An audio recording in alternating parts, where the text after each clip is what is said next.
Welcome to episode 41 of Timm Talk, the podcast about the DC animated universe, co-created by Bruce Timm. I'm Chris Lord. I'm Cameron Dexter. And today we got some Baby Doll, and we got some Alfred Pennyworth, International Man of Mystery. James Bond. Yeah. I need to share a quick story with the world before we get started on this. Your own personal news before we get into the broader comic book news. On the way to record this podcast, I had such a fascinating interaction with one of my neighbors.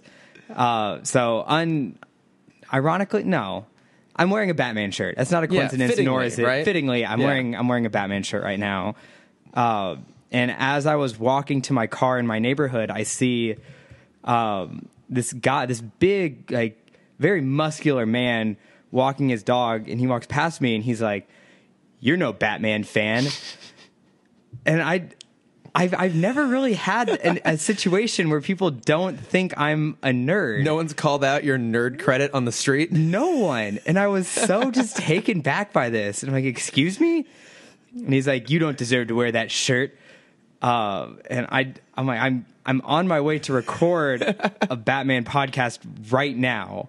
He's like, "All right, we good," and just keeps walking. I'm like, what just happened? I mean, I get that, like, I don't understand it at all. No, there's nothing about me that says that I'm not a nerd. No, I mean, you're wearing your Air Herc hat. Yes. Which you probably didn't notice. I'm assuming you were on your pink penny board. Yes, I was on my pink penny board, writing down, listening to like video game music, but obviously he couldn't hear that. You couldn't hear that. Yeah. I'll give him that doubt. Yeah, I mean, so you're wearing it's a gray shirt with like a faded. It's the Target brand, like vintage, like 1989 Batman logo. So I mean, it's one could assume like, I mean, you didn't buy it from like Think Geek or something like that. You got it at Target, but I mean, to be called out on the street, who does that? Like, I would understand it. Like at Comic-Con, I always have that fear of being asked a question about something I'm wearing and like being the poser who can't answer it. Yeah, you know, that's a fear that we all have, right?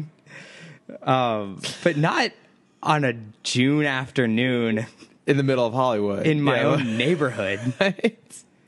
I mean, I don't know. Are you a Batman fan, Cameron? Are you really? I have to question it now. I feel like I need something to distinguish myself at this point. We're just going to decide at the end of this podcast if you're a real Batman fan or not. And if you're not, nothing's going to change because I couldn't do this by myself. Yeah, I hope I run into him again and I can be like, "Hey, here's my podcast. Yeah, go and listen to it. And then you can judge if I am a nerd enough to wear this shirt." He's going to come back and he's like, "Which one of you are you?" And he's like, "Oh no, the other one's the Batman fan." Yeah. Like, it's never going to end. No matter what you do, you'll never satiate I'm never going to be good enough for him. No. Oh man, I feel like I have to work so much harder now just to please this random neighbor. Yeah, I mean, I was trying to force a segue there between that and the Jaden Smith video, and I just couldn't think of it at the time. No. All right, let's just get this. Speaking of crazy Batman fans, get this over with. Oh, so I don't know when this came out. I watched it today, and I sent it to you. But yeah, I think it actually came out either the day of or the day after Adam West passed. Oh, that makes it even sadder. Yeah. Yeah, Jaden Smith made a video. Is it called Batman? It's called Batman. Okay, yeah. We can loosely say it's a music video. Yeah, barely. I honestly listened to it on mute because I couldn't do it. You didn't miss anything. I heard the first line, and then I decided it wasn't worth it. Maybe this is why he called me a poser, because I couldn't listen to. He knew that I couldn't make it through this video. Jaden Smith's painful music video. Yeah, I mean, like, I don't know. He just like, because it starts with him like waking up in a field, assuming having passed out drunk over the city and just like yelling "fuck" and panicking. Mm-hmm. I forgot that happened. Actually, he's also named Bruce Wayne. He is Bruce Wayne, and I guess he is Batman. Yes, too. He wears like his white Batman suit, right, which he wore to prom. If you didn't know, he wore that to prom, and he goes and he hangs out with like the guys on Hollywood Boulevard that dress up in costumes like Batman, another Batman, and a Superman. And Spider-Man was there. Yeah. Get that cross promo in. And he has like 3 different Tesla Model X's that he drives around in. As Batman would. Yeah, because they have big gull-wing bat-like doors. Not at all, but that's a thing apparently. But I guess like he has like a white one for when he's Batman and a black one for when he's Bruce Wayne. I don't know. There's a lot to digest in this video. I would be tempted to include a link in the episodes. People can watch it if they want to, but I don't want to link to it anywhere. I don't want to spread it at all. This is a virus. Yeah, it's like bat syphilis. I just don't. Although I did watch a very interesting video this week talking about how bad media is better at bringing us together than good media. Oh, interesting. It was basically like a mini doc about The Room and why it's still so popular and has this huge cult following. I saw a link for that. I didn't watch it though. Yeah, and they talk about like Rocky Horror and The Room, and like these things. They're so bad that it sparks kind of a connection between people. Kind of how we always talk about it's a bad good or it's a good bad movie. Bad movie. Yeah. Yeah. Yeah, because like that was the thing that happened this week too. Joel Schumacher apologized. Yes. For Batman and Robin, which is then funny because then there was this huge like kind of gay backlash it gets to. Like all the gay nerds are like no, that's like an iconic movie for us. And I'm just like, I mean, I don't associate myself with these gay people. Yeah, it's like I mean, I get where you're coming from, guys, on this. Like it is a super gay movie, but it's also really bad. Yeah. So I don't know what to say about that. Yeah, but yeah, I mean, that's kind of how we sparked our friendship. Was we would come Batman. to your place? Yeah. Oh, and just bad media. Oh, bad media. Oh, yeah, that too. We'd come yeah. over to your place and watch bad movies. Kumite. Oh, Bloodsport. God, Can that be I my know. bat plug this week? Yeah, I'm gonna replug. Yeah, sure. You can replug. That's what you've done that before, Bloodsport. haven't you? Probably. Go watch Bloodsport. This is the end of the episode. Go watch Bloodsport. Yeah, that's it. You can skip the rest of it. Yeah, I guess that's technically kind of like a form of Bat News with the Jade Smith video. Yeah, and then the Schumacher is still the Schumacher thing, still on brand. Yeah, I guess also tonight, as it's been spread all over, as of the day we're recording this, they are lighting the bat signal over City Hall. Yeah, City Hall in downtown LA. Yeah, I'm gonna like fly over there as fast as I can once this is done. Be there in spirit. Exactly. Yeah.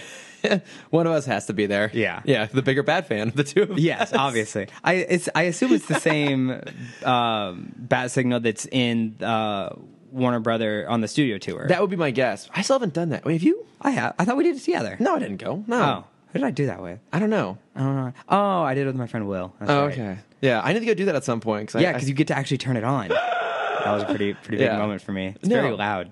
Oh yeah, I bet. Yeah, I mean it's. For those of you who don't live in LA, it's a long way to go to get there. Yeah. But I'm going to go because I got to go see it. Mm-hmm. So it'll be interesting.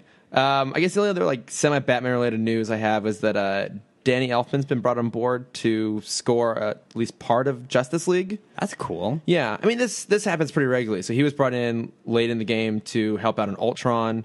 And then like Michael Giacchino replaced John Williams on like Rogue One when that stuff got postponed too. So it's just kind of cool because I mean he did the original Batman theme from '89. That's right, and this theme. That's true. Yeah, he did do this theme. Mm-hmm. So I mean, I people kind of give shit for Danny Elfman because he's kind of got this like doot doot, like it's the same shit over and over again. But that's like his Tim Burton era stuff. I think he's kind of evolved a little bit. Oh, he's absolutely evolved. Yeah. So I don't know. It'll be interesting. Yeah. Yeah. That's a. I just don't want my heart broken, Chris. Well, just go in with low expectations. I know, but because of Wonder Woman, I have hope again. Well, then just go in knowing that you'll enjoy the Wonder Woman bits. Yeah, all right. And then that'd probably be about it. Yeah. Yeah. It's hard being a Blue Lantern fan sometimes because you always fill yourself with hope.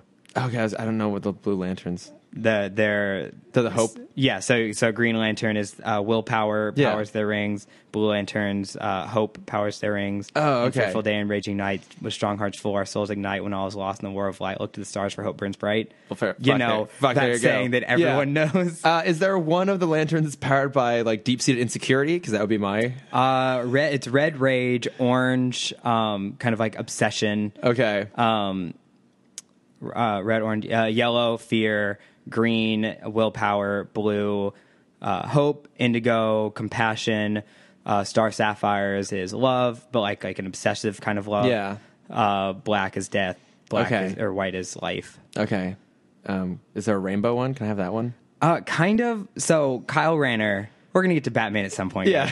Kyle Rayner is the first kind of lantern who's been able to don every colored ring. Oh, it was that's a very right. pretty art cover. I haven't finished the series yet because this was right before Future's End, about a year and a half ago. It was called the New Guardian series.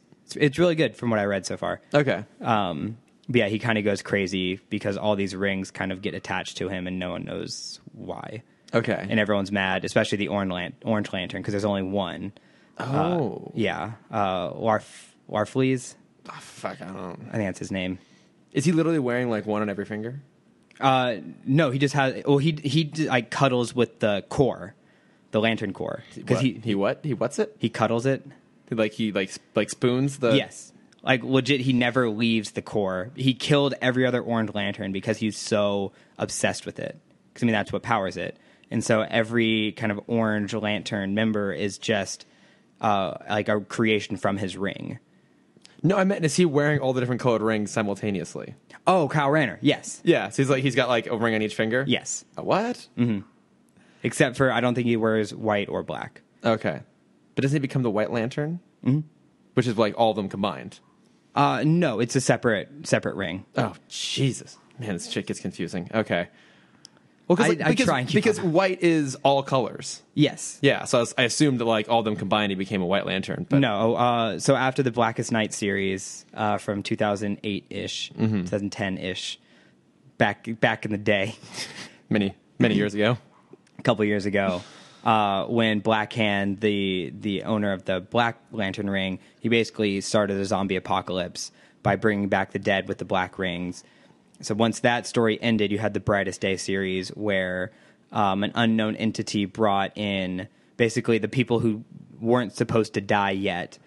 He brought them back to life with white rings. Oh, wow. Okay. And there was a mini series with Boston Brand being really upset that he wasn't brought back. Oh, dead man. Because he saw all these other people get resurrected. And he's like, fuck this. Where's my ring? Yeah.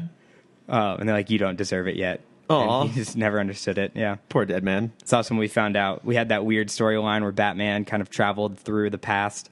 Oh, kind of yeah. had his own Back to the Future series. Yeah, like Return of Bruce Wayne, when it's like the Bat of like the Viking era, and like Pirate Batman and Pilgrim Batman. Right. Yeah. So everyone was like, they go to Batman's grave and he's not there, and they're like, oh, he was brought back by the ring, and they're like, no, he wasn't. There were only 11 of us, and he's not one of us. And then that's when he had that weird spinoff series. Oh god. Man, comics get confusing sometimes. Oh, yes. Which is why I'm really glad we get things like Batman the Animated Series. Because we get nice, simple, clean storytelling. Even when it's sometimes about a actress that doesn't age and goes crazy. Yeah. This was a pretty depressing episode. It is. Yeah. It's actually... Because it's very real. It is pretty real, yeah. And it's interesting. The show sometimes goes really dark places, but not in the traditional sense. Mm-hmm. Like, not just in terms of like it visually being dark, but just like thematically, this is a pretty dark thing. I mean, the episode even starts off with like a production of Death of the Salesman, or at least some of the actors that are involved in this whole thing, with a mislabeled marquee. It's actually the Diath.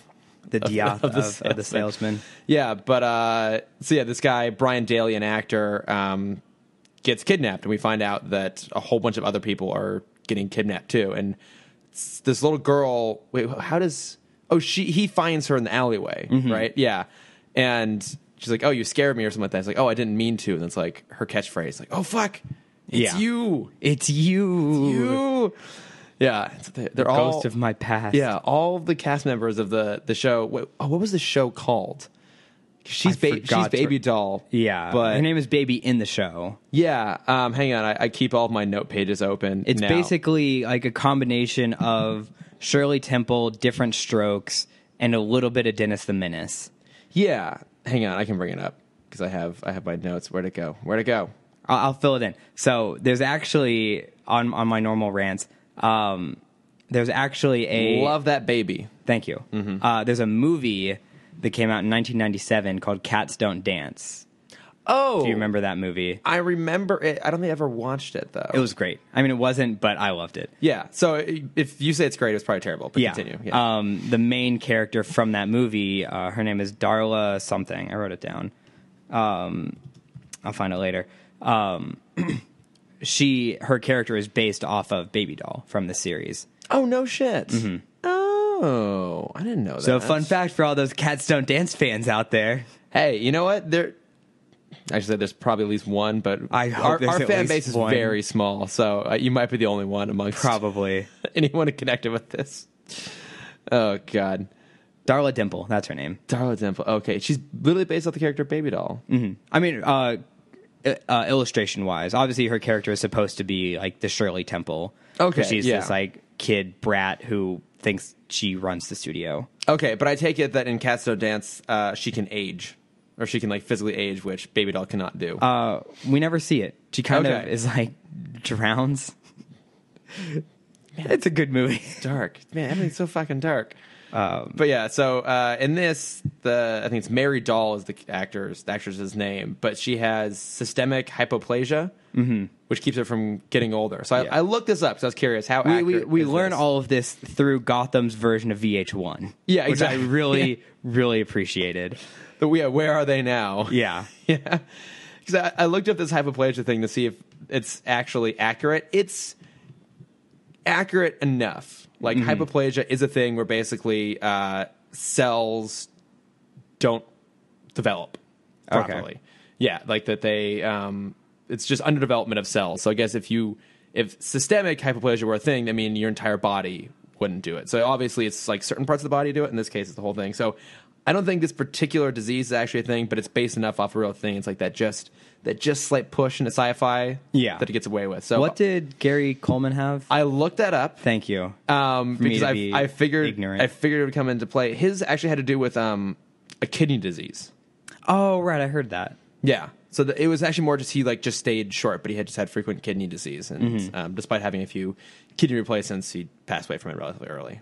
So just to make the episode even darker. Yeah. I mean, we can go into how he died, which would be even darker. What, kidney failure? No, I thought his wife beat him. What? No. Wasn't that part of it? What? No, I don't think so. I mean, maybe that happened at some point. Oh, I didn't know that. I mean, I just thought he died of kidney disease. I'm like 80. So growing up, I always, as we continue to talk about Batman, I always confused Gary Coleman and oh god, who made the grills? Oh, the George boxer, Foreman. George Foreman. I always got those two confused growing up. Okay, no, he fell down a flight of stairs after possibly having a seizure. Oh, okay. So it's a seizure thing. But sorry, anyways. Good. Keeping it dark. George Foreman and or Gary Coleman. Yeah. Whatever. Let's get back to the episode because I don't have any facts to back up what I'm talking about. Cats Don't Dance. Everyone go watch it. Yeah, so she's kidnapping her coworkers. Her henchmen are Gilligan and Skipper. And you mentioned this way early on. You mentioned this in an episode that there was henchmen in the show based off of. Yes. But were they in another episode as well? Were they in the first Croc episode too? Or I'm trying to remember why they came up so many episodes ago. I couldn't tell you. That was a while. We're 41 episodes deep. God, if you were a bigger Batman fan, if I was just cared a little bit more, I would know this thing. You would know. Yeah, but one of the things where are we in this? So she's kidnapping her coworkers and she's brought them all to the old studio where they used to film the episode, and she's kind of recreating her birthday episode, which is where everything kind of went south for her. And so it's her on-screen parents and brother and sister. Yes. And one thing I like is that her voice does change. She puts on an affectation all the time of trying to sound like a little kid. But she has her real voice too. And when she does go into real voice, that's when you actually do feel bad for her. It's a little creepy. It's really sad. Yeah. Too, because you can hear just utter disappointment in her voice. It's so soul crushing. And again, I like that this character is absurd. Again, it's one can almost argue the most absurd of all the villains. A little bit, yeah. Yeah, but especially when we find out she has a doll she carries around, which is also a Tommy gun. Yeah, Mr. Happy Head. Yeah. Yeah, it just keeps getting weirder. But I give them credit for actually making her, in her own way, still kind of sympathetic. Or at least you feel bad for her in the situation she's in. That's what I loved. Even at the end, there's the big chase sequence, which is, it's hard to make chasing a little kid through a carnival dramatic. Yeah. They don't really nail it, but it's fine. Even at the very end, Batman is stop running. I just want to help. Yeah. And I'm like, because he does. That is Batman. He wants to help. He's not here to just throw someone in jail. Yeah. He sees this person is in pain and he wants to help. Yeah. And they don't want it. They won't let themselves get help. They're too far deep. Yeah. Yeah, because she's really pissed off because in the last season of her show, they brought in Cousin Spunky. Mm-hmm. Did you look up all the... I did. Well, okay. You can give this information. Okay. I thought this was amazing. Yeah, so the character of Cousin Spunky was brought in to try and boost ratings, and it's based off the character of Cousin Oliver from the Brady Bunch, who is just like synonymous now with like a late addition to a show to try and save it. Like, was it Poochie in The Simpsons was brought in? Yes, yeah, as the joke. Yeah, in for Itchy and Scratchy. Yeah. So, but what's kind of fun in this episode is, so the actor Robbie Rist played Cousin Oliver, and then that actor voices the older brother in this episode. So he doesn't. I loved that so much. It took me a minute because props to Andrea Romano. I know, right? Because so he doesn't play the character that's loosely based off of him. He plays a different character, but the fact that they included him is pretty great. Also, I was surprised at this. He also voiced Michelangelo in the '90s Ninja Turtles movies. No, so fun side note. What? To throw out my LA-ness. The stunt actor who played Leonardo in the original movies, who wore the actual suit, he goes to my boxing gym. Oh, wait, Ernie Reyes? I work out with Ernie him. Reyes? I think that's him. No. Different. He must have played one of the other ones. Okay. I was thinking of Ernie Reyes because there's Junior and Senior who are also in Surf Ninjas. Oh my gosh, we still need to watch that. I know we haven't done it yet. I've almost seen that. Oh, one of the stunt actors in Ninja Turtles. I boxed him this morning. Oh yeah, how'd that go? Good. Yeah? Yeah, he's insane. Okay, did he beat the crap out of you? I mean, no, we were just like partners. Oh. No, I would never want to try. Sorry, I don't want you to get the crap beat out of you. No, I understand your excitement for me walking in with a black eye. Yeah, if it makes for a good story, you know. No, one day. Probably not. I hadn't seen him in a few months. I was very surprised to see him again this morning. If only you walked into my apartment with a black eye and then started your story about being like accused of not being a Batman fan. Yeah. I will fight people for that. Right. But yeah, so we got so the last person she has to go and track down is Cousin Spunky. Mm-hmm. And at this point, Batman and Robin have been watching the old tapes of the show they got from Summer Gleason. And I love it because Robin is sitting in the Batcave. And it was to say like, oh, that time the like Poison Ivy like trussed us up with sharp like thorns, thorny vines. This is worse than that. He's forced to watch this horrible TV show. Well, he also mentioned that he had watched it all before as a kid. Yeah, because I guess it aired about 10 years prior to this. Which, I mean, it's kind of nice for Robin to have like purpose in this episode. I still feel like it might not have been enough. Yeah, you do. It is interesting because it does feel like he's included in almost all of the now Adventures of Batman and Robin episodes, but you almost feel like he had more to do when it was just the original animated series. And I think that's because in the original, in the first season, they only brought him in when they needed him, and now it's more of Fox saying they want him in. Yeah, and they're just kind of writing, they're writing a Batman story that happens to have Robin in the background, instead of a Batman and Robin story. Yeah, we see him kind of continuously get kind of pushed to the side at various points. Like it happened at the end of Bane too, where it's like to keep him from participating in the fight, he had that weird and that could have been any kind of damsel in distress could have been in that. Like they could have grabbed Summer Gleason instead, or Montoya would be a cool person for that. Yeah, like, I mean, scene. I liked that it was Robin because it adds some stakes to it. You just like that he was shirtless. I'm not going to complain about that. I mean, just wait till we get to this next episode. I have notes. I have screenshots. Yeah. So this episode though, something's happening. We're gonna finish this episode. I know.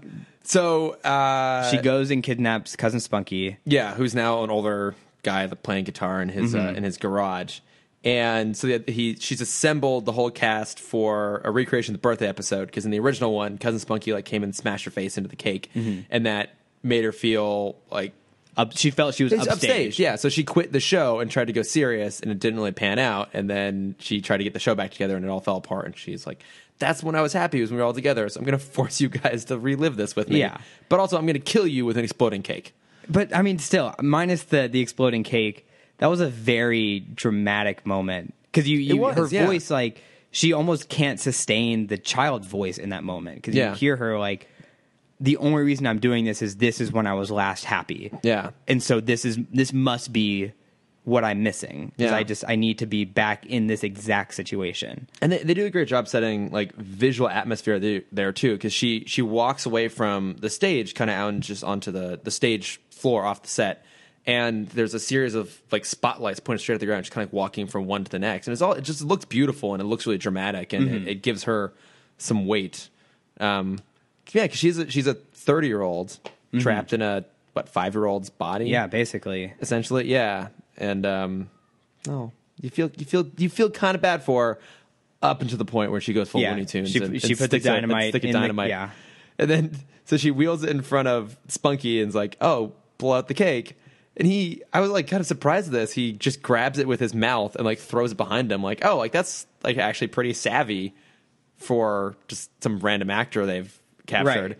And then Batman breaks through the skylight. I'm like, how the fuck did you know they were here? But then they explain it. Yeah. So we find out that Cousin Spunky, in all dramatic fashion, is actually Batman in a mask. Robin in a mask. Robin in a mask, sorry. Yeah. That was Robin. Which then, for me, raises the question, does Robin know how to play the guitar?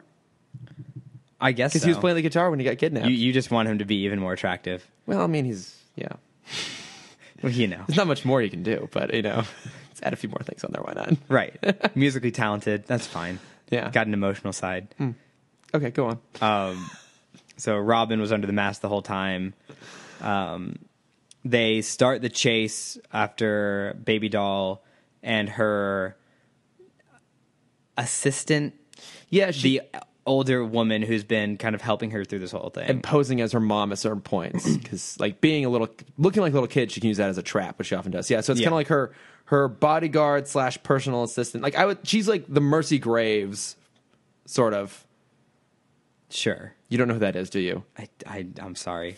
Jesus. James Bond reference? No. Damn it. That's Lex Luthor's Oh, right. Yes. like henchwoman. Like, Yes, like, okay. Yeah, bodyguard. Yes, okay. I think she started in the animated series, and then she's Okay. been incorporated in other places. Yeah, she's in Young Justice a lot. She's in Young Justice. She has a brief appearance in Batman vs Superman. Then she gets blown up Okay, good. because they love just wasting actually really good characters from the Superman universe. Yes. Anywho, Oh, so that's yeah, embarrassing. yeah. So she. I'd hate to be that guy right now. Oh, well, you're not wearing a Superman shirt, so I guess it's okay. Ugh. But yeah, so yeah, she gets in a fight with Batman. I actually like this because she's competent. Like she's actually a really skilled fighter. I wanted just like a one-liner that she was like a retired or a fired stunt woman. Just like something to Sure. explain why she's helping. But I mean, because I think Batman even says something like gives her some kind of comment or makes some comment. She's like, "It's a living." So I just kind of read that as that's just her. Like she just has found a career as like a bodyguard, As a professional henchman. Yeah. So I was like, I don't know. For me, that was enough to kind of like give her Okay. just a tiny. But I can kind of see where you're coming from. But I wanted some other just like acting thing. That's definitely the LA in me saying. Of course, it's yeah. not, like speaking right now. yes, where did you come from? Honestly? Yes. Yeah. What is your motivation? Money, I think, on this one. But see, that was How is she why I paying was her, though? exactly that That's was a what good I was trying to point, bring up. actually. Because like most henchmen, they're obviously in it for the money. And so Yeah. I was trying to figure out why she was being the mom. Maybe she just got like a motherly instincts I guess so. and just badass fighting moves. yeah, But I liked it though, because I mean, she was able to kind of keep up with Batman to a point. Like, I mean, even the best fighters in the world can only keep up with him to a point. But she did pretty well for herself. yeah. But then he knocks her out. Yeah. He follows Baby Doll out into a fucking amusement park. I know. How are they still running amusement parks? It seemed an interesting choice. I mean, I think it was they did that. I think just they can get the Hall of Mirrors bit in the end, which kind of makes that's sense. fine. But I did love the scene immediately after.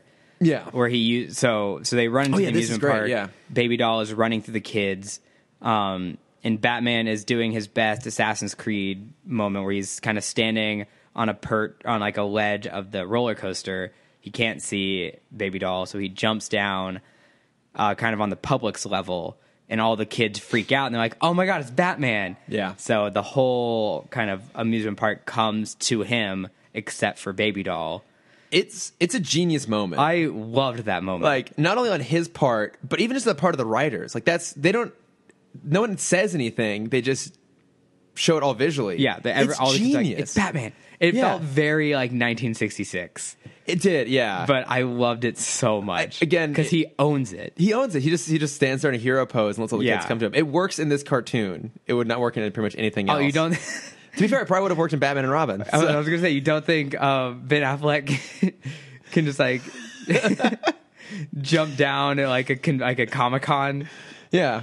Well, it'll be fun until he pulls out his bat brand, and then the kids might run away at that Yeah. point. So.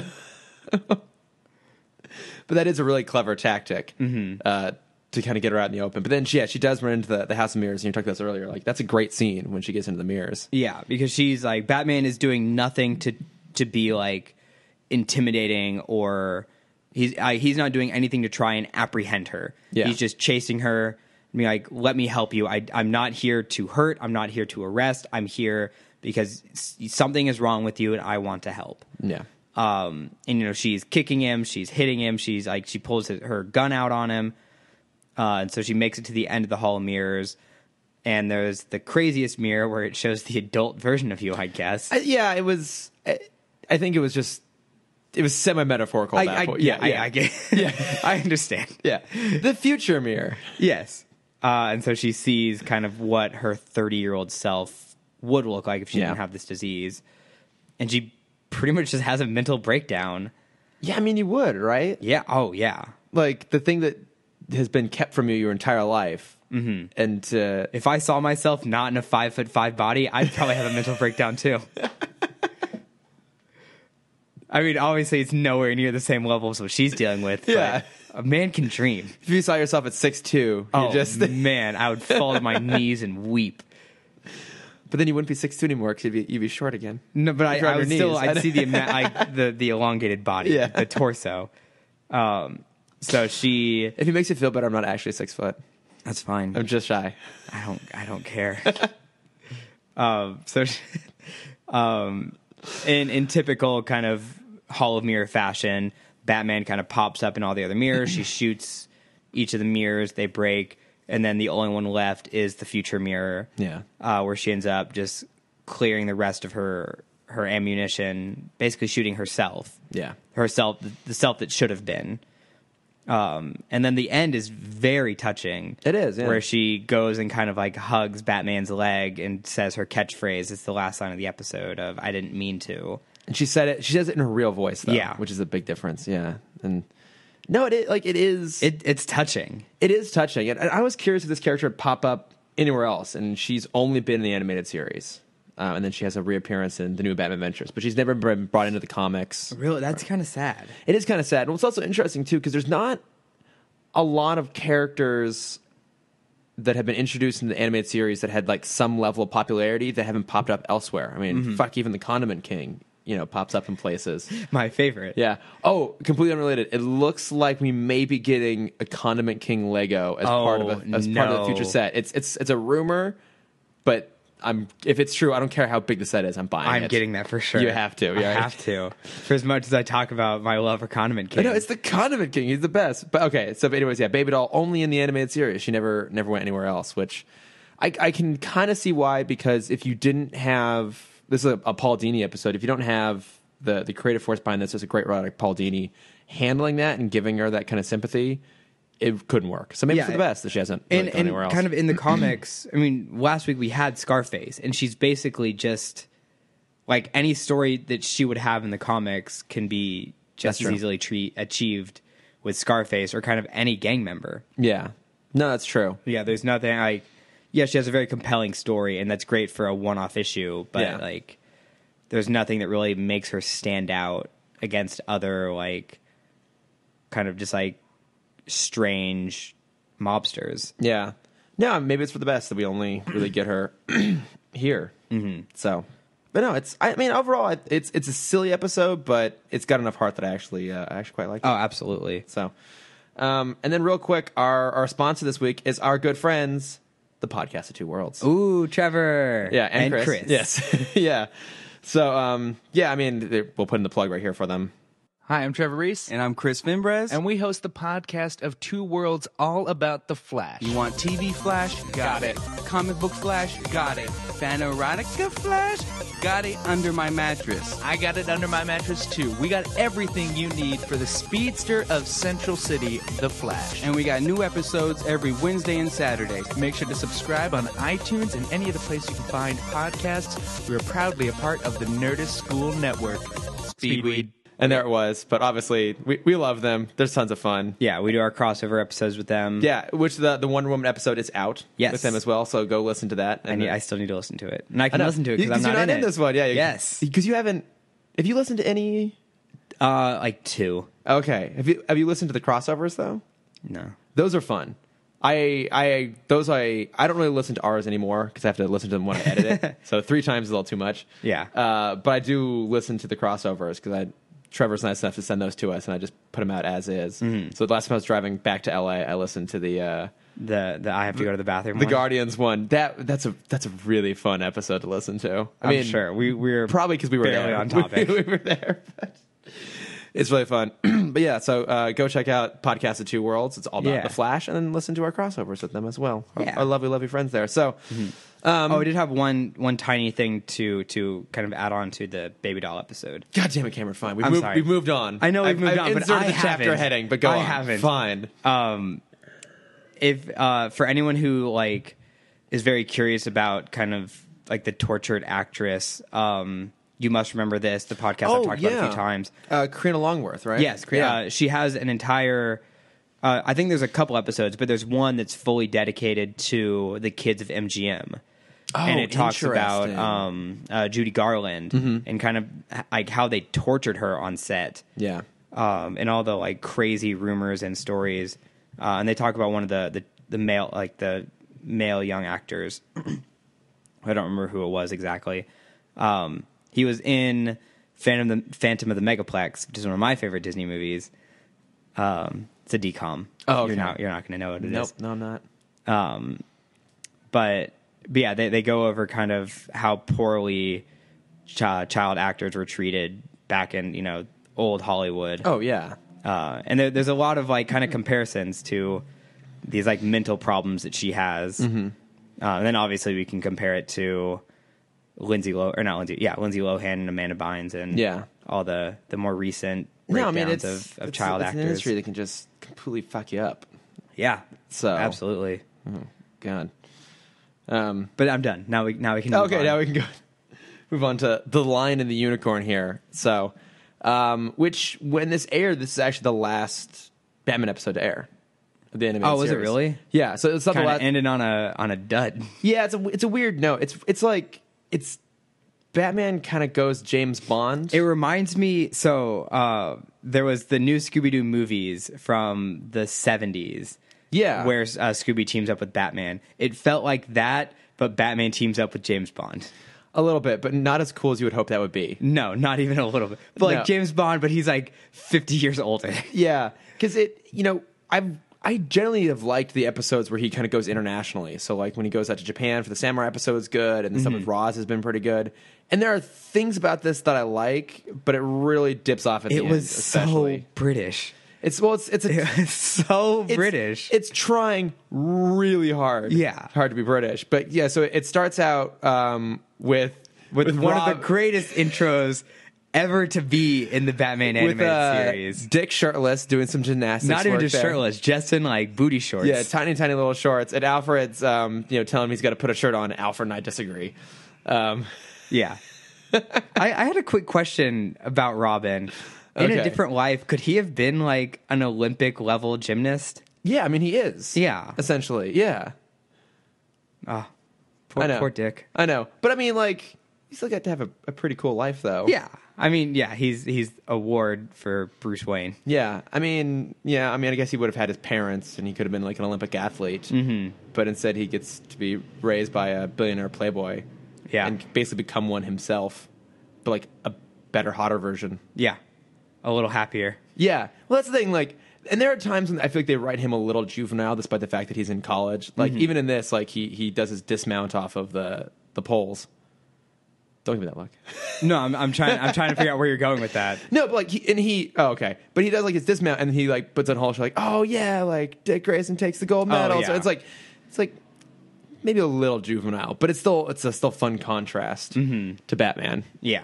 And even Batman gives like a little smile, like he's that rascal. Yeah, he's just playing. Yeah, but so then Alfred goes upstairs and he gets a phone call from his cousin Frederick, who is designed to look like David Niven, who I mentioned in the Bullet for Bullock episode. Oh, okay, yeah, a very famous British actor. Yeah, he's Pink Panther. Right. Yes. Yes. Also, Dr. Strangelove. Okay, have you ever seen that? Most of it. Okay, yeah. So he plays the captain, or he plays multiple roles. One of them being like the captain. Okay. So Batman kind of lets a line out that kind of British agents call each other cousins? Is that a real thing? I don't know.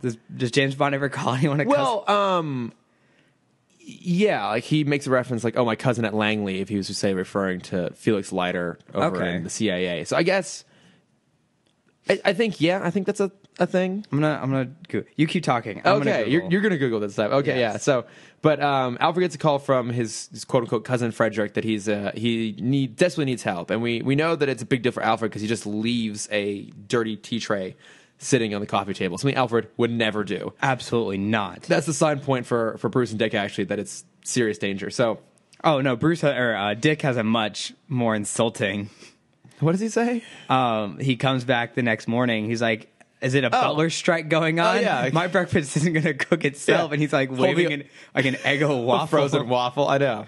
And I'm like, calm down. Yeah. You come from Carney's. I know, right? You eat that frozen waffle and you like it. I'll make him breakfast. Yeah. Yeah. Oh yeah. I get you, buddy. I'll make you breakfast. But yeah, so it's off to London. And of course, we get all the stereotypical shots. We get Big Ben. We get a double-decker bus. It's foggy as fuck out there. And these two these guys are basically pulled straight out of a Guy Ritchie movie. These henchmen who are named Bert and Ernie, actually, which I thought was kind of funny. Try and capture Alfred, and he's able to escape just long enough to call Bruce and be like, "Oh, hey, I'm in London. I'm in trouble. You got to come out here and get me." It felt very Kingsman-y. Yeah, because he takes him out with an umbrella. Does he?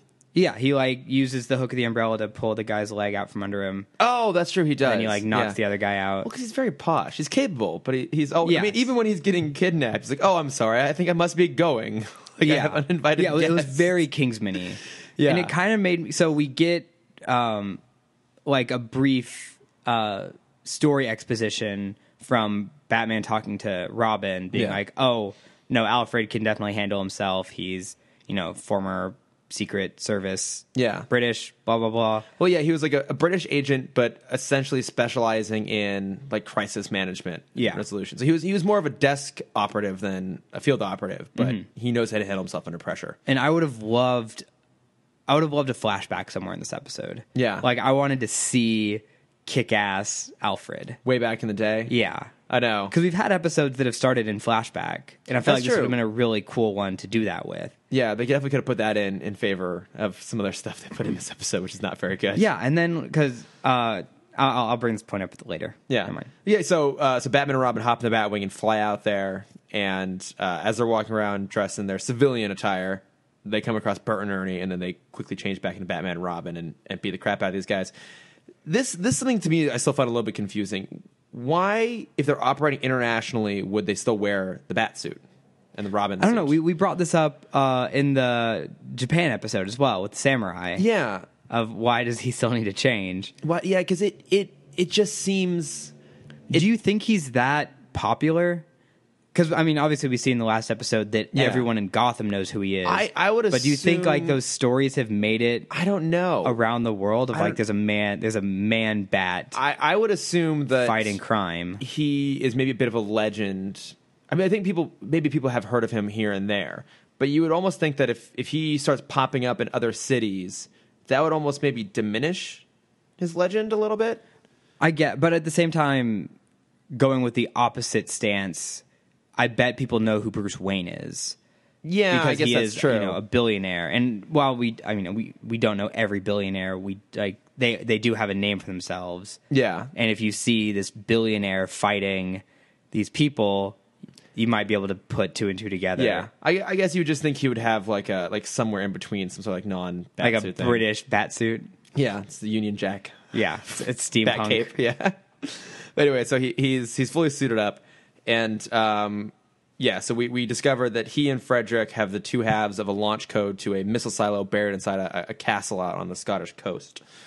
Under the name Project Excalibur. It's so British. I can't fucking handle how British this is. And it's like Castle Urquhart or something. Like it's some weird castle name.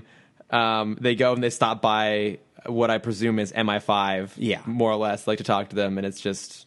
there's just so many stiff upper lips all the way through British, all the way through this thing. But so then they know which castle to go to. Because somehow Batman convinces MI5 that he'll handle a terrorist, Red Claw, who we know at this point is behind all of it. Right. With a fucking missile. Leave it to Batman. Yeah. Yeah. Don't worry about Because British the Secret only Service. information that he gave them was, yes, Alfred's in trouble. I know him. Yeah. Just like name dropping. We're pals. Don't worry about We're it. friends. Yeah, I got this. So they go out to the castle, and I do like this sequence where they're just silently picking off people one by one. Mm-hmm. It's a very Batman moment. Like the guards are walking down the hallway, and like they'll just jump. Batman and Robin will like, go jump out from side to side and just grab people and take them all out. Yeah. It's all pretty cool until they get caught on camera, and then it's like, oh, Batman and Robin are here. And then she like pours lava. Yeah, they pour. It's like a trap built into the castle. Like they close either doors of a bridge, I guess, over like a moat or something with spikes in the bottom. And they dump lava into it. Yeah, because spikes aren't enough for Batman. I know, so they They survive. have to be melting spikes. Yeah, they survive like grappling onto the bottom of the bridge. It's kind of silly. Yeah, it's a weird sequence. They knock out more villains. They Yeah. continue the chase after Red Claw. Yeah, it's getting James Bondy. Oh, it's Like, super so James James Bondy. Bondy. And, like, I because mean- she even does the ransom video. She does, yeah. She wants like to hold like London hostage for like £5 billion. Yeah. And I mean the Ra's al Ghul episode got kind of James Bondy too, but it took towards the end of a 2-part episode to kind of get to that point. Mm-hmm. And you can kind of buy it, whereas here it's like right from the beginning. Yeah. And it almost felt like in that situation, Batman was acting in kind of a Bondish way as a consequence of the situation he's put into, whereas this felt a little more forced. Mm-hmm. And I love James Bond and I love Batman, but maybe they're not the best They're not things meant to be together. together. No. And we also learn why this episode has such an odd name. Yes. The Lion and the Unicorn is the final part of the password to launch the missile. Yeah. So Red Claw gives truth serum to Frederick and Alfred. They give up the password because I guess they're not trained well. Yeah. I heard some Burn on you, Britain. Yeah, some real strong shit right there. Alfred holds up for a long time, just quotes Tennyson at her, but eventually he succumbs. Yeah. Because of course he'd quote Tennyson. So they finally make it to Red Claw. She shoots off the missile, and then just kind of disappears. Yeah, she like hops out a window, and so Batman races out of the Bat-Wing to go chase down the missile. And this for me was like, we've reached full jump the shark. This was too much. Yeah. Yeah, this was kind of dumb. Yeah. So as Batman locks onto the missile, Red Claw is already in the back of the Bat-Wing. Yeah.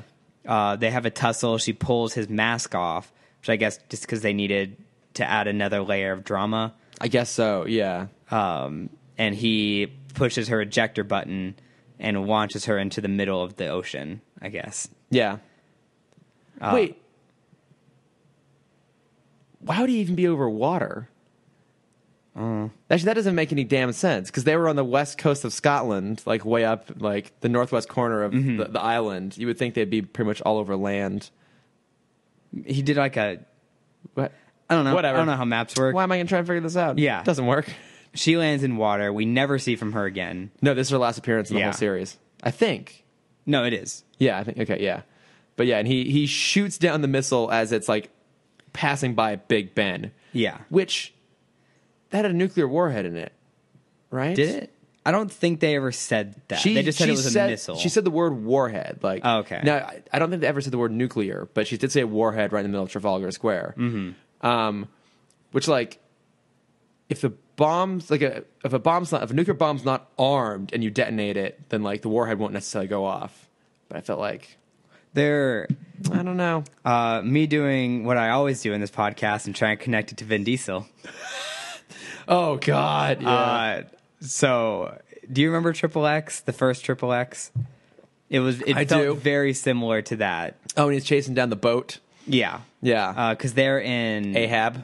Yes. They're in Ahab. Prague. Okay, thank you. I was trying to remember the city they were in. Yeah. Yeah, where he kind of sinks a nuclear warhead in the middle of... Well, there's no nuclear warhead.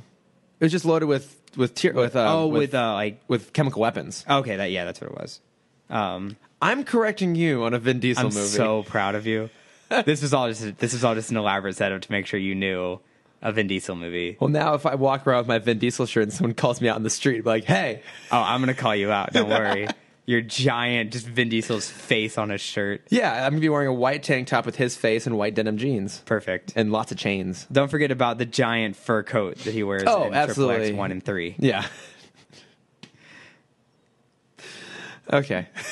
Fucking Vin Diesel. So he shoots down the plane, or shoots down the missile. Everything's okay. Alfred has one last talk with Frederick.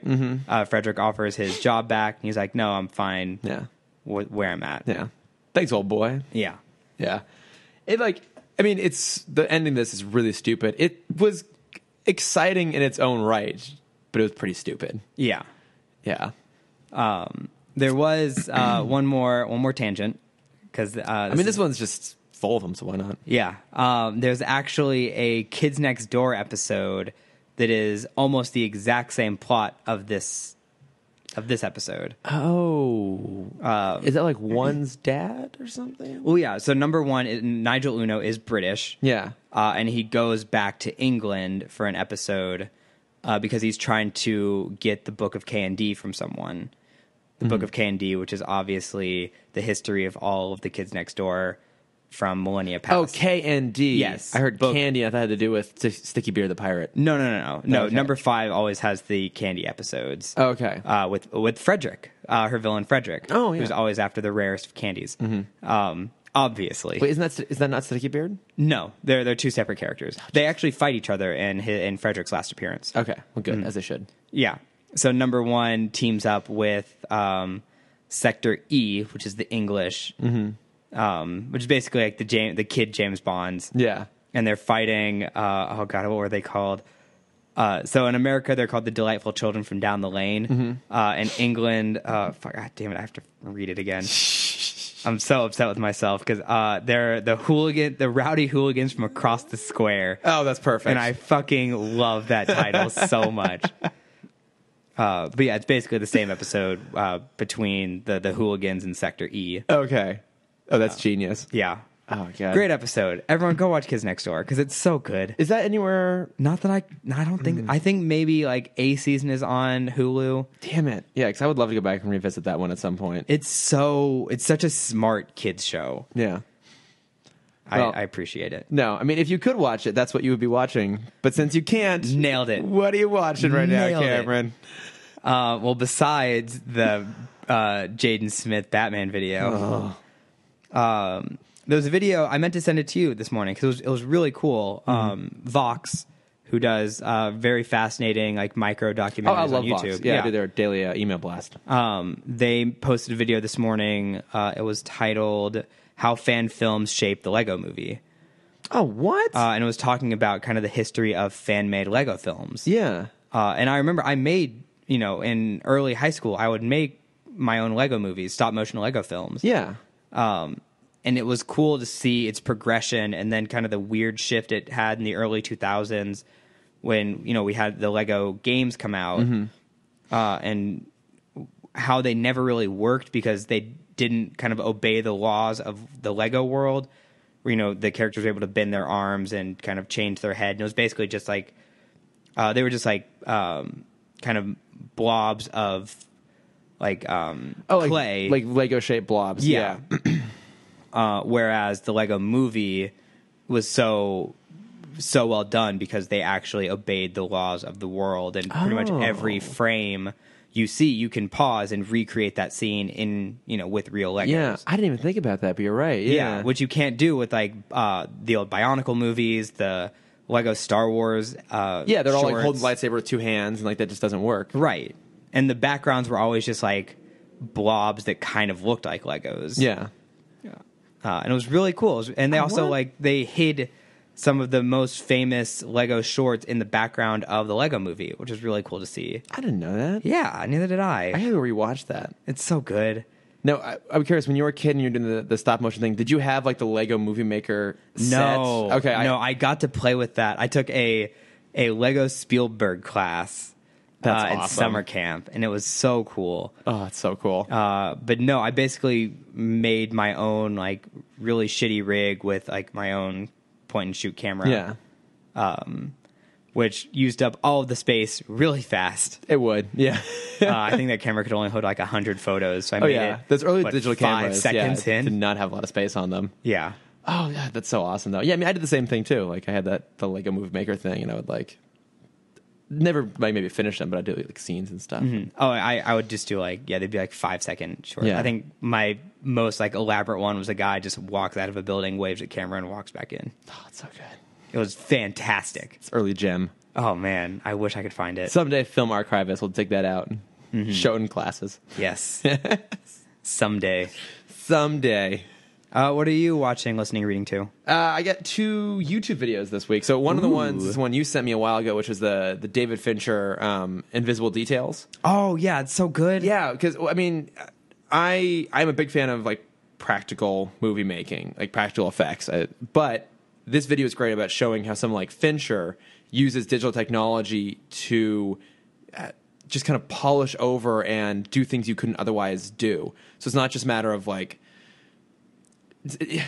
It's not like George Lucas in the prequels, like, just make everything digital. And like one of the points of the movie is that like all the backgrounds of Zodiac, which actually is my favorite of Fincher's movies, those are all digital creations because he wants that like attention to detail. Yeah. But it's how he uses computer effects to enhance kind of other practical decisions. It's a great video. I think it's from Captain Christian, and he always does really good stuff. The point that I thought was the most fascinating was how all the blood he uses is digital. Yeah. And basically anything that would take like precision or long times to reset in shoots was all digital. Yeah. Because he was similar to like Kubrick. He wanted dozens of takes for each scene. Yeah, he does crazy amounts of takes.